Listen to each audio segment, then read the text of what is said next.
तो दोस्तों दो बहुत ही बड़ी खबर निकल कर आ रही है। दोनों जुड़ी हुई है तेजस फाइटर जेट से और ये दोनों ही तरह की खबरें पाकिस्तान के लिए किसी बुरे सपने से कम बिल्कुल भी साबित नहीं होगी। जी हाँ, और इसके संबंध में मैं आपको शुरुआत से ही बता दूं कि तेजस फाइटर जेट के एक्सपोर्ट के लिए इस बार भारत ने जहां पर दाना डाला है, डेफिनेटली मछली हमारे हाथों में आने जा रही है। और अगर इस बार हमें कामयाबी मिल गई तो ये समझ लीजिए कि डिफेंस के क्षेत्र में भारत बहुत ज्यादा आगे जाने वाला है, क्योंकि कोई ऐसा वैसा देश नहीं बल्कि यूएई हमारे हाथों में आ सकता है। तो चलिए आगे जानते हैं। आप समझ ही गए होंगे खबर बहुत इंपॉर्टेंट है।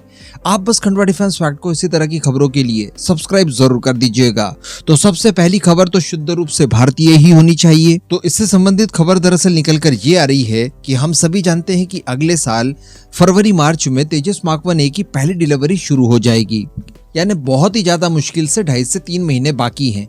उसके बाद तेजस मार्क 1A की डिलीवरी शुरू हो जाएगी। इसमें हथियारों के इंटीग्रेशन को लेकर अगर बातचीत की जाए तो हम सभी जानते हैं कि शुरुआत में ही हथियारों के इंटीग्रेशन कर दिए गए हैं, यानी ये डिलीवरी के साथ ही कॉम्बैट रेडी होंगे, तो किसी तरह का कोई अन्य डिले इसमें नहीं होगा। इस वजह से भारतीय वायुसेना द्वारा तैयारी की गई है कि इसकी जैसे ही डिलीवरी होती है इन फाइटर जेट को पाकिस्तान के खिलाफ डायरेक्टली डिप्लॉय कर दिया जाएगा। और डिप्लॉयमेंट के लिए राजस्थान के बीकानेर डिस्ट्रिक्ट में जो नाल एयरबेस पड़ता है, जहां पर MiG-21 बाइसन की इस समय मौजूदगी है, वहां पर इन फाइटर जेट को डिप्लॉय कर दिया जाएगा। यानी आते ही ये पाकिस्तान के ऊपर टूट पड़ने के लिए पूरी तरह से तैयार रहेंगे। और इस बार अगर किसी तरह की कोई प्रॉब्लम आती है तो अब कोई भारतीय अभिनंदन MiG-21 बाइसन से नहीं बल्कि तेजस मार्क 1A से पाकिस्तानी F-16 का शिकार करेगा। तो खबर काफी ज्यादा प्राउड करने वाली है। नीचे कमेंट बॉक्स में इस खबर के लिए जय हिंद जरूर लिख दीजिएगा। अगली बात कर लीजिए यूएई की, जो जुड़ी हुई है सीधे तेजस से। हम सभी जानते हैं कि तेजस मार्क 1A को सुपीरियर बनाने के लिए किसी तरह की कोई कोर कसर बाकी नहीं रखी है।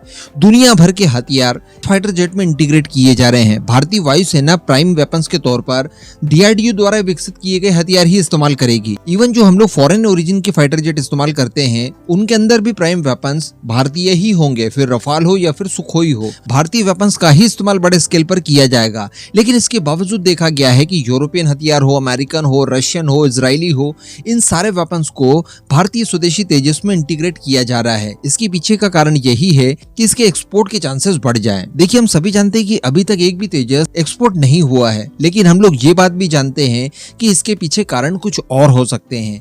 हमारे तेजस में कोई कमी है और इस वजह से तेजस का एक्सपोर्ट नहीं हुआ है अभी तक, ये समस्या नहीं है। अल्टीमेटली भारतीय रणनीतिकारों को ये पता चल गया है कि तेजस की मार्केट वैल्यू अच्छी खासी है और इन फ्यूचर अगर हम लोग इसके ऊपर ठीक से काम करते हैं तो एक्सपोर्ट में ये बड़ा नाम रोशन कर सकता है। इसी वजह से हथियारों का ये जो मिश्रण है ये इंपोर्टर्स को लुभाने में एक मील का पत्थर साबित होगा।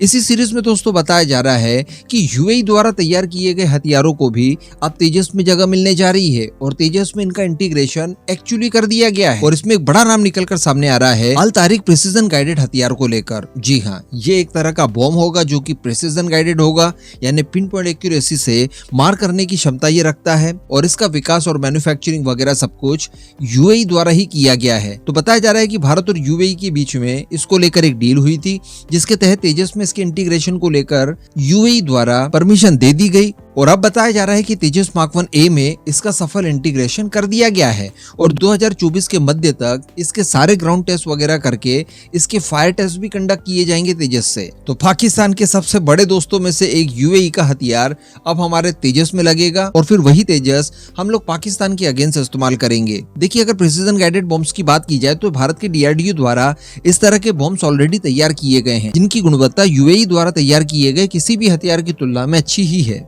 लेकिन इसके बावजूद अगर इसे स्थान दिया गया है तेजस में तो इसके पीछे कारण बताया जा रहा है मिडिल ईस्ट और अफ्रीकन देशों को तेजस के लिए राजी करना। और बताया ये जा रहा है कि मिडिल ईस्ट में कुछ ऐसे संकेत मिले होंगे HAL को कि तेजस का एक्सपोर्ट किया जा सकता है। इसी वजह से यूएई के इस वेपन को इसमें जगह दी गई है और सबसे बड़ा जो नाम निकल कर आ रहा है वो यूएई खुद ही है।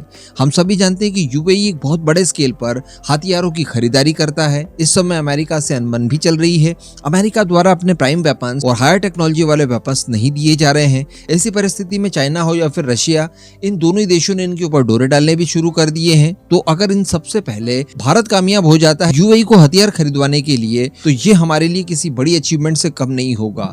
बिलियंस ऑफ डॉलर्स के हथियार यूएई हर साल खरीदता ही खरीदता है। तो संभवतः यहाँ पर HAL की प्लानिंग यही है कि यूएई के इस हथियार को इंटीग्रेट करके यूएई को एक सम्मान दिया जाए, जिसके बाद यूएई इन फ्यूचर भारतीय हथियारों की तरफ अट्रैक्ट हो। अब इन दोनों ही खबरों पर दोस्तों आपका जो भी मानना हो नीचे कमेंट करके जरूर बताइएगा।